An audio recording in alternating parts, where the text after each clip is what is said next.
Bueno, hoy vamos a meternos de lleno en un tema clave para el sector agropecuario en Bolivia, el régimen agropecuario unificado, mejor conocido como el RAU. Entender este sistema especial es fundamental para manejar cualquier operación agrícola o ganadera como se debe. Así que vamos a ver cómo funciona, paso a paso. Perfecto. Aquí está nuestra hoja de ruta. Empezamos con lo básico, qué es y para quiénes. Luego, vemos los dos caminos posibles, pagar el impuesto o quedar exento. Después, nos metemos de cabeza en cómo se declara y se paga. Y para terminar, repasamos las obligaciones, las multas y esos puntos clave que nadie se puede dar el lujo de olvidar. Bien, empecemos por la primera pregunta, la más importante de todas. Antes de hablar de pagos o de fechas, hay que tener bien claro qué es exactamente el RAU y cuál es su propósito. El RAU es, en pocas palabras, un atajo. Está diseñado para hacerle la vida más fácil a quienes se dedican a la producción primaria. Pensemos en agricultura, ganadería, y también en otras actividades como la apicultura o la piscicultura. La palabra clave aquí es una sola: simplicidad. Ok, ahora viene la pregunta del millón que todo productor debe hacerse. ¿Esto es para mí? Y es un paso crítico, porque no todas las actividades del sector entran en el RAU así nomás. Vamos a ver quiénes sí y quiénes se quedan afuera. Y aquí la línea divisoria es muy clara. Por un lado tenemos a los productores, los que están en la tierra, personas naturales, cooperativas, organizaciones de pequeños productores, siempre y cuando trabajen dentro de ciertos límites de superficie. Y del otro lado, ¿quiénes quedan fuera? Pues todas las operaciones que ya tienen un pie en lo industrial. O sea, hablamos de mataderos, molinos, frigoríficos. Ellos tienen que ir por otro camino, el del régimen general, que es mucho, mucho más complejo. Muy bien, una vez que está claro que una operación pertenece al RAU, aparece una bifurcación en el camino. Y es que no todos los que están dentro de este régimen tienen que pagar el impuesto. La decisión depende de un único factor: el tamaño de la propiedad. Justamente aquí es donde cada productor tiene que analizar su situación particular. Las dos opciones son muy claras, y elegir la correcta es el primer paso para cumplir bien con todo. Los dos caminos son estos. Si la superficie de la propiedad es mayor al mínimo que fija la ley para esa zona, toca pagar el impuesto anual. Pero si la propiedad califica como pequeña propiedad, o sea, que está por debajo de ese límite, el camino es otro: solicitar un certificado que demuestre que no corresponde pagar.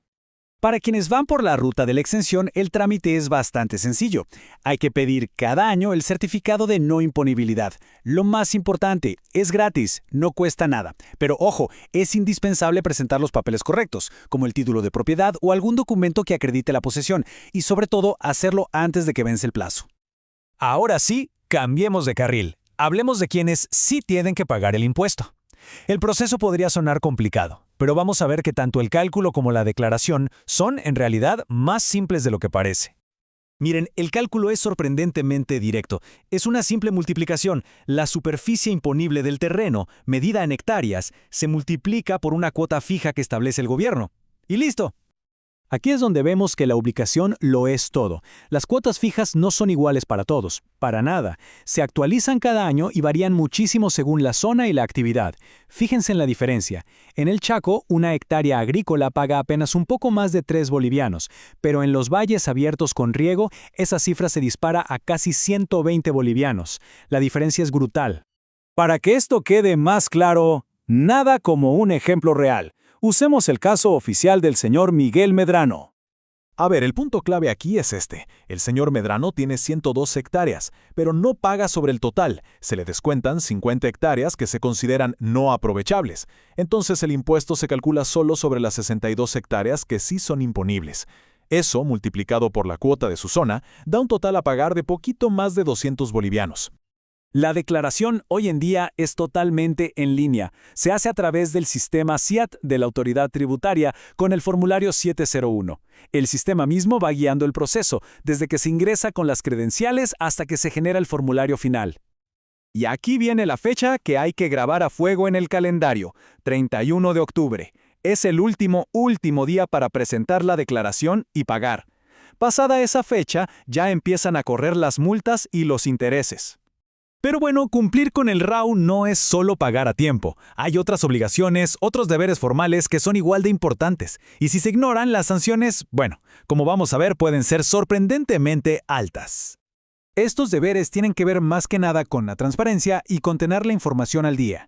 Es obligatorio tener el NIT a la vista, guardar el último comprobante de pago, exigir siempre factura por las compras, eso es clave, y fundamental, mantener todos los datos actualizados en el padrón.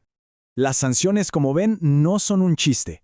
Se miden en UFB, que es una unidad de valor que se ajusta con la inflación, o sea que el monto en bolivianos va subiendo. Y algunas multas, como la de no actualizar los datos o no entregar la información que piden, son especialmente duras.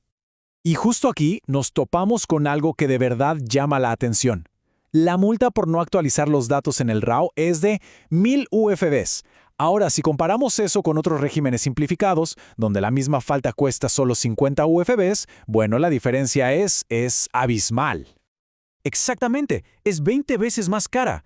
El mensaje de la autoridad tributaria aquí es clarísimo. Mantener los datos del RAW al día no es opcional, es una prioridad absoluta. Muy bien, hemos recorrido bastante. Para cerrar, vamos a resumir todo esto en 4 puntos clave. Pensemos en ellos como el ABC para manejar el RAW sin ningún tipo de problema. Estos 4 puntos son la base de todo. Primero, asegurarse de estar en el régimen que corresponde. Segundo, saber si toca pagar o pedir la exención. Tercero, nunca, pero nunca olvidarse del 31 de octubre. Y cuarto, actualizar cualquier cambio en los datos para evitar esa multa gigantesca. Esto nos deja con una última pregunta para la reflexión. Con el 31 de octubre siempre a la vuelta de la esquina, ¿están todas las propiedades bajo este régimen realmente listas para cumplir? Porque al final, una buena gestión no se trata solo de evitar multas, sino de que toda la operación marche sin contratiempos.